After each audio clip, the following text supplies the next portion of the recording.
Nej, hvor er det en god vin. Ja, det er en almanak til de små 5.000, jeg lige har fundet i vinkælderen. Den er meget umærket. Ja, men den er nu lidt tør. Ja, det er fordi, de fattige har lavet den. Tror du? Ja, de har så tørre hænder, de fattige. Ja, de skulle drikke noget mere vin.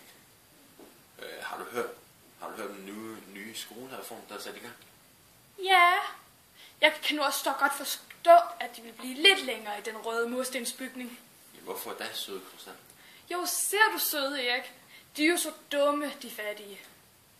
Ja, du er nok ret. Men det er lidt synd for dem. Tænk ikke engang, at de skal indsnutte sig den forfærdelige lugt. De bor jo med ude på landet. Ja, søde Erik.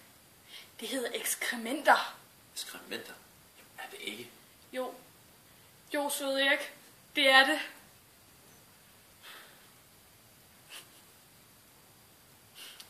Hør, søde Erik. Prøv lige at dufte. Sig mig, har du den nye balancelige Flora Blotetta Eau de Parfume? Nej, jeg dufter altid sådan. Det er min naturlige duft. Sig mig, er den champagne, du altid drikker? Ja, det kan da godt være, det er den champagne, jeg altid drikker. Den er i hvert fald pludrende ambrosisk. Sig mig, jeg får en idé. Sig frem, søde Erik. Hvis nu kunne sprøjte din champagne ud over alle de fattige. Jamen, søde Erik, bliver det ikke dyrt?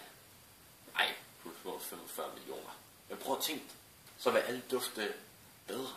Ja, men ikke ligesom os. Vel, søde Erik? Nej, for vi er de heldige, og du er cigar. Så kan de fattige indsnuse de riges duft. Nej, hvor er det heldige. Du er så gavmild, skulle jeg sige. Sensationel. Men, hvad skal du så gøre med den nye skole for?